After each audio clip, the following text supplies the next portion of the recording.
आज मैं आपको बताने वाली हूँ भगवद गीता का श्लोक नंबर 10 और 11। अपर्याप्तं तदस्माकं बलं भीष्मभिरक्षितं पर्याप्तं त्विदमे तेषां बलं भीष्मभिरक्षितं। श्लोक नंबर 11 भी बोल दे। श्लोक नंबर 11।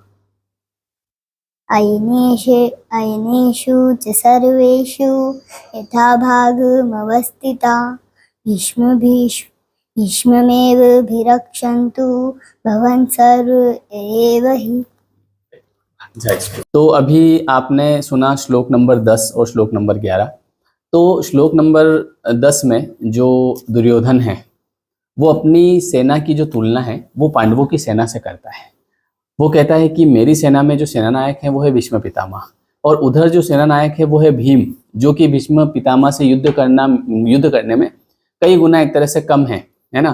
तो वो कहीं ना कहीं अपने आप को इस बात से मोटिवेट करता है दुर्योधन, क्योंकि देखो कभी भी क्या होता है ना कि हम किसी एग्जाम की तैयारी कर रहे हैं या हम किसी बिजनेस में हैं या कुछ भी कर रहे हैं, लेकिन खुद को मोटिवेट रखना बहुत जरूरी है, क्योंकि मोटिवेशन की वजह से ही इंसान जीवन में आगे बढ़ता है।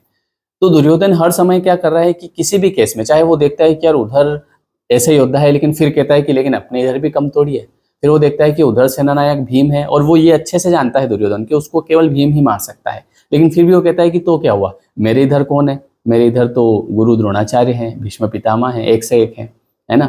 तो 10वें श्लोक में वो ऐसा बताता है, और 11वें श्लोक में फिर वो उसके मन में कहीं ना कहीं ये आता है कि ये बात जरूर है कि भीष्म पितामह जो है वो बहुत बलशाली है, लेकिन फिर भी वो अपने सेना नायकों से बोलता है कि फिर भी इनकी रक्षा करो। और एक और बात उसके मन में आती है कि कहीं मैं हमेशा केवल गुरु द्रोणाचार्य की, भीष्म पितामह की तारीफ कर रहा हूँ, तो जो बाकी के जो लोग हैं जो और भी युद्ध कर रहे हैं, कहीं इनका मनोबल न गिर जाए, है ना। तो उसके अंदर तो कहीं ना कहीं कूटनीति रहती है, उसे तो केवल कैसे भी करके युद्ध जीतना है, लेकिन फिर भी देखा जाए तो वो क्या करता है, वो सभी सेनानायक को बोलता है कि ये युद्ध करने में बहुत अच्छे हैं, लेकिन फिर भी आप इनकी रक्षा आप करेंगे, आप इनके चारों तरफ इनका कवच बने, क्योंकि ऐसा ना हो कि ये कहीं युद्ध करने में रह जाए और कोई दूसरा हमला कर दे।